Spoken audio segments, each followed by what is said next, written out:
Alright, so this video is going to show you basically how to remove your winch cable and replace it with a plow rope. This is an AmSteel rope, and I actually bought a new one. I've used this rope here for a few years now, and although it has broken, the nice thing about using a plow rope instead of a plow cable, obviously, is when it breaks, and it will break, you can basically tie a knot in it, keep your gloves on and everything, where if you break your cable, you're going to have to take some U-bolts, and you'll be messing around out in the snow. I've actually had to drive in reverse because you're basically plowing snow and the blades dropped all the way down.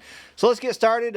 For this job, you might want a pair of heavy gloves if you've got a frayed cable, because the only thing worse than getting one of these strands in your skin while you're changing this cable is getting the strands in your skin when it's like 10 below zero. Let me tell you, that hurts. Alright, let's get started. I'm going to flip this over to free and start pulling the cable out.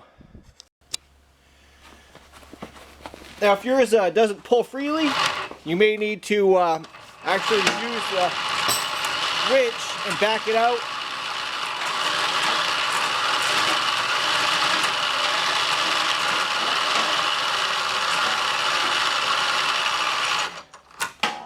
Alright. I don't know if you can see that, but there's an actual hole on the winch spindle, and that's where we're going to put the rope. Let me get my gloves off here. Alright, what I like to do is just take and coil up the cable and use one of these cable clamps.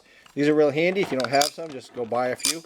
And that keeps it nice and together. I'll just hang it on the garage wall here until next spring. Alright, so as I said, I got a smaller diameter rope this time. This is the original, and it held up. I've plowed with this rope for probably 3 years. This is a 3/16 inch, and the reason why I got a smaller rope is because the actual hole in the spindle is a smaller diameter than this, and I had to tape it and try to drive it through. And I just bought a 8-foot length on Amazon for around $18. You can get various lengths and colors and different diameters as well. This is 3/16 inch. And it seems to be fitting in that spindle hole quite nicely.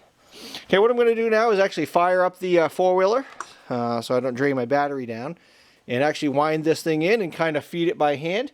And you can see 8 feet is more than enough for a plow lead.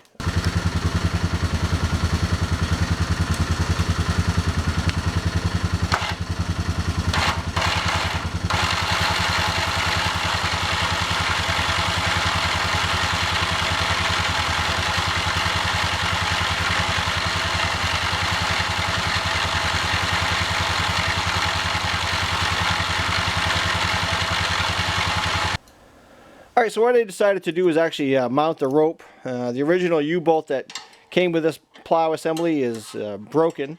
I've broken a lot of the original pieces to this plow. They do take a beating, that's for sure. So I've come up with my own rig, and it's held for a couple of years, so we're just going to go ahead and use it. And I use lock nuts or lock washers on everything because the vibration is quite significant on these. Alright, so let's give it a shot here. Put this back to engaged.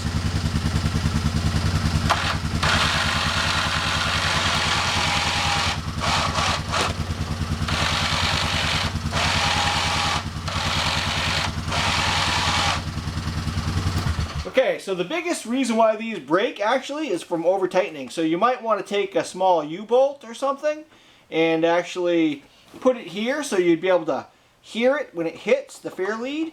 I'm not going to do that right now. I've run it without this a few times, so I'm kind of used to how high this should come up. But if my kids or wife were using this, I would actually put a U-bolt here, and just to give them a little indication that it's coming up too high.